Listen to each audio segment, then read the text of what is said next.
Guarantee ಯೋಜನೆಗಳ ಮೂಲಕ ರಾಜ್ಯದಲ್ಲಿ ಅಧಿಕಾರಕ್ಕೇರಿರುವಂತಹ ಕಾಂಗ್ರೆಸ್ ಇದೀಗ ಮತ್ತೊಂದು ಯೋಜನೆ ತರಲು ಸಜ್ಜಾಗಿದೆ. ಪುರುಷರಿಗೂ ಕೂಡ ಉಚಿತ ಬಸ್ ಪ್ರಯಾಣಕ್ಕೆ ಸರ್ಕಾರ ಚಿಂತನೆಯನ್ನು ನಡೆಸಿದೆ. ವಯೋಮಿತಿ ನಿಗದಿ ಮಾಡಿ ವೃದ್ಧರಿಗೆ ಶಕ್ತಿ ಯೋಜನೆ ನೀಡಿರುವಂತಹ ಬಗ್ಗೆ ಚರ್ಚೆ ಮಾಡಲು ಡಿಸಿಎಂ ಡಿಕೆ ಶಿವಕುಮಾರ್ ತೀರ್ಮಾನ ಮಾಡಿದ್ದಾರೆ. ಈ ಬಗ್ಗೆ ಚರ್ಚೆ ಮಾಡಿ ಒಂದು ವಯೋಮಿತಿ ತನಕ ಫ್ರೀ ಬಸ್ ಯೋಜನೆ ನೀಡುವ ಬಗ್ಗೆ ಯೋಚಿಸಿ ಕ್ರಮ ವಹಿಸಲಾಗುವುದು ಅಂತ ಭರವಸೆ ಕೊಟ್ಟಿದ್ದಾರೆ. ರಾಜ್ಯದಲ್ಲಿ ಬೈ ಎಲೆಕ್ಷನ್ ಕಾವು ಈಗಷ್ಟೇ ತಣ್ಣಗಾಗಿದೆ. ಆದರೆ ಚನ್ನಪಟ್ಟಣದಲ್ಲಿ ಫಲಿತಾಂಶಕ್ಕೂ ಮೊದಲೇ ಸೈನಿಕ ಶಸ್ತ್ರತ್ಯಾಗ ಮಾಡಿದ್ದಾಗಿದೆ. ಇನ್ನು ಜಮೀರ್ ಅವರ ಕರಿಯ ಹೇಳಿಕೆಯಿಂದ ಕಾಂಗ್ರೆಸ್ಗೆ ಹಿನ್ನಡೆಯಾಗಿದೆ ಅಂತ ಹೇಳಿಕೆ ಕೊಟ್ಟಿದ್ದಾರೆ. ಚನ್ನಪಟ್ಟಣದಲ್ಲಿ ಮಾತನಾಡಿದ ಯೋಗೇಶ್ವರ್ ಫಲಿತಾಂಶಕ್ಕೂ ಮುನ್ನವೇ ಸೋಲಿನ ಸುಳಿವನ್ನ ನೀಡಿದ್ದಾರೆ. ಸಚಿವ ಜಮೀರ್ ಅವರ ಮಾತುಗಳು ಮತಗಳ ಮೇಲೆ ಎಫೆಕ್ಟ್ ಆಗಿದೆ. ಕ್ಷೇತ್ರದಲ್ಲಿ ಸಮಬಲದ ಹೋರಾಟ ಇದ್ದು ಫಲಿತಾಂಶ ಏನ್ ಬೇಕಾದ್ರೂ ಆಗಬಹುದು ಅಂತ ಹೇಳಿದ್ದಾರೆ. ಆ ಥರ ಒಳಸಂಚು ಉಪಚುನಾವಣೆಗಳಲ್ಲಿ ನಡೆಯಲ್ಲ. ಜಮೀರ್ ಅವರು ಕೂಡ ಬಹಳಷ್ಟು ಮತಗಳನ್ನು ಕ್ರೋಢೀಕರಣ ಮಾಡೋ ಪ್ರಯತ್ನದಲ್ಲಿ ಮಾಡಿದ್ದಾರೆ. ಅವ್ರ ಮಾತಿನ ರಭಸದಲ್ಲಿ ಒಂದಷ್ಟು ಹಳೆಯ ಸ್ನೇಹ ವಿಶ್ವಾಸಕ್ಕೆ ಮಾತಾಡಿರ್ಬೋದು. ಅದು ಮಾಧ್ಯಮಗಳು ಅದನ್ನು ಪ್ರಮುಖವಾಗಿ ಅದನ್ನು ಪ್ರಚಾರ ಮಾಡಿ ರಾಜ್ಯದಲ್ಲಿ ಅದನ್ನು ದೊಡ್ಡ ಸುದ್ದಿ ಮಾಡಿ ಮತದಾರರ ಮೇಲೆ ಪ್ರಭಾವ ಬೀರ್ತಕ್ಕಂಥ ವಿಶ್ಲೇಷಣೆ ಕೂಡ ಮಾಡಿಬಿಟ್ಟು ಭಾಳ ಜನ ನಾನು ಸುದ್ದಿ ವಿಶ್ಲೇಷಣೆ ಮಾಡೋರು ಕೂಡ ಹೇಳಿದ್ರು ಅದ್ರ ಬಗ್ಗೆ. ಸೋಲಿಸಿ ಅವ್ರನ್ನ ಯಾರು ಜಮೀರ್ ವಿರುದ್ಧ ಹೇಳಿಕೆ ಕೊಟ್ಟವ್ರನ್ನ ಸೋಲಿಸಬೇಕು ಮತದಾರರು ಅಂತ. ನೋಡೋಣ ರಿಸಲ್ಟ್ ಬರುತ್ತಲ್ಲ ನೋಡೋಣ. ಇಲ್ಲ ಆ ಥರ ನಾನು ಯಾವುದೇ ದುರುದ್ದೇಶ ಉಟ್ಕೊಂಡು ಸೋಲು ಒಪ್ಕೋತಾ ಇಲ್ಲ. ಸಮಬಲದ ಹೋರಾಟ ಇದೆ. ಒಂದು ಸಮುದಾಯದ ಮತಗಳಿಂದ ಚುನಾವಣೆ ಗೆಲ್ಲೋಕ್ಕಾಗಲ್ಲ. ಮೇಜರ್ ಕಮ್ಯುನಿಟಿ ಇಲ್ಲಿ ಒಕ್ಕಲಿಗ ಮತಗಳೇ ನಿರ್ಣಾಯಕ. ಇಲ್ಲಿ ಬೇರೆ ಸಮುದಾಯ ಮತ ಇಲ್ಲದೆ ಹೋದರೂ ಕೆಲವು ಸಾರಿ ಒಕ್ಕಲಿಗ ಸಮುದಾಯ ಮತ ಇಟ್ಕೊಂಡೇ ಕುಮಾರಸ್ವಾಮಿ ಅವರು ಗೆದ್ದಿದ್ದಾರೆ. ಹಾಗಾಗಿ ನನಗೆ ಸಮಾಧಾನ ಇದೆ. ಈ ಸಾರಿ ಭಾಳ ಮೈನಾರಿಟಿ ಓಟ್ಗಳು ಬಂದಿದೆ ನಮಗೆ. ನೋಡಬೇಕು ಲೆಕ್ಕಾಚಾರಗಳು ಏನೇನಾಗತ್ತೆ ಅಂತ. ಅದು ಎರಡು ಪಕ್ಷ. ನನ್ನನ್ನು ಮುಟ್ಟಿದ್ರೆ ರಾಜ್ಯದ ಜನ ಸುಮ್ಮನಿರಲ್ಲ ಅಂತ ವಾರ್ನ್ ಮಾಡಿದ್ದ ಸಿಎಂ ಸಿದ್ದರಾಮಯ್ಯ ಹೇಳಿಕೆಗೆ ಕೇಂದ್ರ ಸಚಿವ ವಿ ಸೋಮಣ್ಣ ಟಾಂಗ್ ನೀಡಿದ್ದಾರೆ. ಬೆಳಗಾವಿಯಲ್ಲಿ ಮಾತನಾಡಿದ ಸೋಮಣ್ಣ, ಸಿದ್ದರಾಮಯ್ಯ ಅವರನ್ನ ಯಾರಾದ್ರೂ ಮುಟ್ಟೋಕಾಗುತ್ತಾ? ಯಾರಾದ್ರೂ ಸಿಎಂ ಮುಟ್ಟಿದ್ರೆ ಪೊಲೀಸರು ಕೇಸ್ ಹಾಕ್ತಾರೆ. ಆದ್ರಿಂದ ನಿಮ್ಮನ್ನ ಯಾರು ಮುಟ್ಟೋದು ಬೇಡ, ನೀವೇ ಇವರೆಲ್ಲರನ್ನ ಮುಟ್ಟಿ ಅಂತ ವ್ಯಂಗ್ಯವಾಡಿದ್ರು. ಇಷ್ಟು ಮಾತ್ರವಲ್ಲ, ಕರ್ನಾಟಕದ ಒಳಗೆ ಸಿದ್ದರಾಮಯ್ಯರಂತಹ ರಾಜಕಾರಣಿಯನ್ನ ಕೆಣಕಿ ಉಳಿದವರುಂಟೆ ಅಂತ ಪ್ರಶ್ನೆ ಮಾಡಿದ್ರು. ಇಷ್ಟಕ್ಕೂ ಸಿದ್ದರಾಮಯ್ಯರನ್ನ ಕೆಣಕಿದ್ದು ಕಾಂಗ್ರೆಸ್ ಹೈಕಮಾಂಡ ಅಥವಾ ಬಿಜೆಪಿ ಹೈಕಮಾಂಡ ಅನ್ನೋ ಪ್ರಶ್ನೆ ಮೂಡಿದೆ. ಯಾರಾದ್ರೂ ಮುಖ್ಯಮಂತ್ರಿ ಬಿಡ್ತಿದ್ರೆ ಯಾರು ಸುಮ್ಮನೆ ಇರಬೇಕು? ಮುಖ್ಯಮಂತ್ರಿ ಏನಾಯ್ತದೆ, ಪೊಲೀಸರು ಇರ್ತಾರೆ, ಕೇಸ್ ಆಗ್ತದೆ ಅಲ್ವಾ? ಹಾಗಾಗಿ ಅರ್ಥದಲ್ಲಿ ಅವ್ರನ್ನ ಮಾತಾಡಿರ್ಬೋದು. ಸಿದ್ದರಾಮಯ್ಯ ಒಬ್ಬ ಅನುಭವಿ ರಾಜಕಾರಣಿಗಳಿದ್ದಾರೆ. 2 ಬಾರಿ ಮುಖ್ಯಮಂತ್ರಿಗಳಾಗಿದ್ದಾರೆ. ಅವ್ರು ಏನು ಮಾತಾಡ್ತಾ ಇದ್ದೀನಿ ಅಂತದ್ದು ಅವ್ರ ವಿವೇಚನೆಗೆ. ಇನ್ನು ಕಾಂಗ್ರೆಸ್ ಸರ್ಕಾರ ಬೀಳಿಸಲು 50 ಕೋಟಿ ಆಫರ್ ನೀಡಲಾಗಿದೆ ಅನ್ನೋ ಸಿಎಂ ಸಿದ್ದರಾಮಯ್ಯ ಆರೋಪಕ್ಕೆ ಎಂಎಲ್ಸಿ ಸಿಟಿ ರವಿ ಟಾಂಗ್ ಕೊಟ್ಟಿದ್ದಾರೆ. ಬೆಂಗಳೂರಿನಲ್ಲಿ ಮಾತನಾಡಿದ ಸಿಟಿ ರವಿ, ಅವರ ಶಾಸಕರ ಮೇಲೆಯೇ ಸಿಎಂ ವಿಶ್ವಾಸವನ್ನ ಕಳೆದುಕೊಂಡಿದ್ದಾರೆ. 50 ಕೋಟಿ ರೂಪಾಯಿ ಆಫರ್ ನೀಡಿದ್ರ ಬಗ್ಗೆ ಸಾಕ್ಷಿ ಇದ್ರೆ ದೂರನ್ನ ಕೊಡಿ, ಭ್ರಷ್ಟಾಚಾರದ ಹಗರಣ ಮುಚ್ಚಿಕೊಳ್ಳಲು ಸುಳ್ಳಿನ ಕಂತೆ ಕಟ್ತಾ ಇದ್ದಾರೆ ಅಂತ ಕಿಡಿಕಾರಿದರು. ನೀವು ಹೇಳಿದಿರಿ ಭಾರತೀಯ ಜನತಾ ಪಾರ್ಟಿ 50 ಕೋಟಿ ಕೊಟ್ಟು ಶಾಸಕರನ್ನ ಖರೀದಿ ಮಾಡ್ಲಿಕ್ಕೆ ಹೊರಟಿದೆ ಅಂತ ಹೇಳಿ. ನಾನು ನಿಮ್ಮನ್ನು ಕೇಳಕ್ ಬಯಸ್ತೀನಿ, ನಿಮ್ ಪಾರ್ಟಿ ಶಾಸಕರು ಅಷ್ಟೊಂದು ದುರ್ಬಲರ? ನಿಮ್ ಪಾರ್ಟಿ ಶಾಸಕರು ಈ ಖರೀದಿ ಮಾಡ್ಲಿಕ್ಕೆ ಕುದುರೆನೋ ಕತ್ತೆನೋ ದನನೋ? ಕುದುರೆ ಕತ್ತ ದನವನ್ನು ಖರೀದಿ ಮಾಡಬಹುದು. ಬದ್ಧತೆ ಇರುವಂತ ಯಾವುದೇ ಶಾಸಕರನ್ನ ಖರೀದಿ ಮಾಡ್ಲಿಕ್ಕೆ ಸಾಧ್ಯ ಇಲ್ಲ.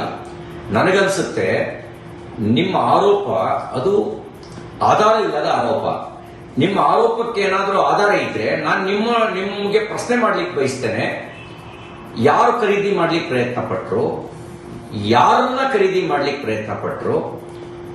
ಯಾವಾಗ ಖರೀದಿ ಮಾಡ್ಲಿಕ್ಕೆ ಪ್ರಯತ್ನ ಪಟ್ರು? ನಿಮ್ಮ ಹತ್ರ ಸಾಕ್ಷಿ ಇದ್ರೆ ದೂರು ಕೊಡಿ. ನಿಮ್ ಸಾಕ್ಷಿ ಇದ್ರೆ ನ್ಯಾಯಾಲಯದ ಮುಂದೆ ಆಧಾರ ಸಹಿತವಾಗಿ ನಿರೂಪಿಸಿ.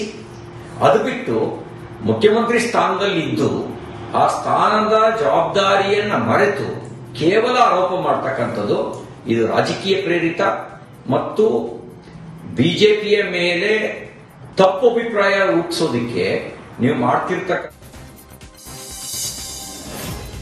ಮೂಡಾದಲ್ಲಿ ನಡೆದಿರುವಂತಹ ಸೈಟ್ ಸ್ಕ್ಯಾಮ್ಗೆ ಸಂಬಂಧಪಟ್ಟಂತೆ ಜಾರಿ ನಿರ್ದೇಶನಾಲಯದಿಂದ ತನಿಖೆ ಜೋರಾಗಿದೆ. ಸೈಟ್ ಹಂಚಿಕೆಯಾದ ಸಂದರ್ಭದಲ್ಲಿ ಮೂಡಾದಲ್ಲಿರುವಂತಹ ಅಧಿಕಾರಿಗಳು ಮತ್ತೆ ಸಿದ್ದರಾಮಯ್ಯ ಆಪ್ತರಿಗೆ ಇಡಿ ಶಾಕ್ ನೀಡಿತು. ಸಿಎಂ ಆಪ್ತರಾದ ಶಿವಣ್ಣ, ಮಾಳಗಿ ಶಂಕರ್, ಮರಿಗೌಡರನ್ನ ವಿಚಾರಣೆ ಕೂಡ ನಡೆಸಲಾಗಿದೆ. 2004ರಲ್ಲಿ ತಹಶೀಲ್ದಾರ್ ಆಗಿರುವಂತಹ ಮಾಳಗಿ ಶಂಕರ್, ಮೂಡಾ ಮಾಜಿ ಅಧ್ಯಕ್ಷ ಮರಿಗೌಡ ಹಾಗೆ ಮರಿಗೌಡನ ಆಪ್ತ ಶಿವಣ್ಣ, ಈ ಮೂವರಿಗೆ ಇಡಿ ಕಚೇರಿಯಲ್ಲಿ ಅಧಿಕಾರಿಗಳು ಪ್ರಶ್ನೆ ಮಾಡ್ತಿದ್ದಾರೆ. ಈ ಮಧ್ಯೆ ಸಿದ್ದರಾಮಯ್ಯ ಹಾಗೆ ಸಿಎಂ ಪತ್ನಿ ಪಾರ್ವತಿಗೂ ಇಡಿ ನೋಟಿಸ್ ಕೊಡುತ್ತೆ ಅಂತ ಸ್ನೇಹಮಯಿ ಕೃಷ್ಣ ಬಾಂಬ್ ಸಿಡಿಸಿದ್ದಾರೆ. ಸಾಕಷ್ಟು ಸಾಕ್ಷ್ಯಗಳನ್ನು ಜಾರಿ ನಿರ್ದೇಶಾಧಿಕಾರಿಗಳು ಈಗಾಗಲೇ ಸಂಗ್ರಹ ಮಾಡಿದ್ದಾರೆ, ಮತ್ತಷ್ಟು ಸಂಗ್ರಹ ಮಾಡ್ತಾರೆ. ಸೊ ಇದೆಲ್ಲಾದ ನಂತರ ಸಿದ್ದರಾಮಯ್ಯ ಅವ್ರನ್ನ ಮತ್ತು ಅವ್ರ ಪತ್ನಿ ಪಾರ್ವತಿಯವ್ರನ್ನ, ಅವ್ರ ಮಾಮಯ್ಯ ಮಲ್ಲಿಕಾರ್ಜುನ ಸ್ವಾಮಿ ಅವ್ರನ್ನೂ ಕೂಡ ನೋಟಿಸ್ ಕೊಟ್ಟು ಅವ್ರನ್ನ ವಿಚಾರಣೆಗೊಳಪಡಿಸೋಂಥ ಎಲ್ಲ ಸಾಧ್ಯತೆ ಇದೆ. ಸೊ ಈಗೆಲ್ಲ ಇನ್ನದರಲ್ಲೇ ಅಂದರೆ ಈ ಥರ ತನಿಖೆಯಿಂದ ತಮ್ಮ ಆರೋಪ ಸಾಬೀತಾಗಿ ತಮಗೆ ಶಿಕ್ಷೆ ಆಗುತ್ತೆ. ಏನು 40 ವರ್ಷ ನನ್ನ ಉದ್ದ ಸಣ್ಣ ಚುಕ್ಕಿ ಇಲ್ಲ ಅಂತ ಹೇಳ್ತಿದ್ರು, ಇವಾಗ ಮಸೀನೇ ಬೆಳ್ಕೊಂಡಿದ್ದೀವಿ ಅನ್ನೋದು ಗೊತ್ತಾಗ್ತದೆ ಅಂತ ಗೊತ್ತಾಗಿದೆ. ಹಾಗಾಗಿ ಆತಂಕಕ್ಕೊಳಗಾಗಿ ಸಿದ್ದರಾಮಯ್ಯ ಅವರು ಈ ರೀತಿ ಮಾತಾಡ್ತಾರೆ, ನಾವು ಗಮನಿಸ್ಬೋದು. ಬಿಜೆಪಿ ನಾಯಕರ ವಿರುದ್ಧ ಕಾಂಗ್ರೆಸ್ ಸರ್ಕಾರ ಕೊರೋನಾ ಅಸ್ತ್ರ ಪ್ರಯೋಗಿಸಲು ಮುಂದಾಗಿದೆ. ಕೋವಿಡ್ ಕಾಲದ ಅಕ್ರಮದ ತನಿಖೆಗೆ ಸಿದ್ದರಾಮಯ್ಯ ಸರ್ಕಾರ ಗ್ರೀನ್ ಸಿಗ್ನಲ್ ಕೊಟ್ಟಿದೆ. ಯಡಿಯೂರಪ್ಪ ನೇತೃತ್ವದ ಬಿಜೆಪಿ ಸರ್ಕಾರ ಪಿಪಿಇ ಕಿಟ್ ಹಾಗೆ ರೆಮಿಡಿಸಿವಿಯರ್ ಇಂಜೆಕ್ಷನ್ ಕೊರೋನಾ ಉಪಕರಣಗಳನ್ನ ಖರೀದಿ ಮಾಡಿತ್ತು. ಆದರೆ ಈ ಉಪಕರಣಗಳ ಖರೀದಿಯಲ್ಲಿ ಅಕ್ರಮ ಆಗಿದೆ ಅಂತ ಕಾಂಗ್ರೆಸ್ ಸರ್ಕಾರ ತನಿಖಾಸ್ತ್ರ ಪ್ರಯೋಗಿಸಿದೆ. ಕೋವಿಡ್ ಅಕ್ರಮದ ತನಿಖೆಗೆ ಎಸ್ಐಟಿ ರಚನೆ ಮಾಡಲು ಸಿದ್ದರಾಮಯ್ಯ ಸರ್ಕಾರ ತೀರ್ಮಾನ ಮಾಡಿದೆ. ನಿನ್ನೆ ನಡೆದ ಸಚಿವ ಸಂಪುಟ ಸಭೆಯಲ್ಲಿ ಎಸ್ಐಟಿ ತನಿಖೆಗೆ ಗ್ರೀನ್ ಸಿಗ್ನಲ್ ಕೊಡಲಾಗಿದೆ. ಕ್ಯಾಬಿನೆಟ್ ಸಬ್ ಕಮಿಟಿ ತನ್ನ ಏನು ಶಿಫಾರಸನ್ನು ಕ್ಯಾಬಿನೆಟ್ಗೆ ಒಪ್ಪಿಸಬೇಕಾಗಿತ್ತು, ಒಪ್ಪಿಸಿದ್ವಿ. ಆ ಹಿನ್ನೆಲೆಯೊಳಗೆ ಇವತ್ತು SIT ಮಾಡೋದು ನಿರ್ಣಯ ಮಾಡಿದ್ದೀವಿ. ಇನ್ನೊಂದು 2-3 ದಿವಸದಲ್ಲಿ ಅದಕ್ಕೆ ಬೇಕಾಗಿರ್ತಕ್ಕಂಥ ಆದೇಶಗಳೆಲ್ಲ ಹೊರಡ್ತಾವೆ. Cabinet sub committee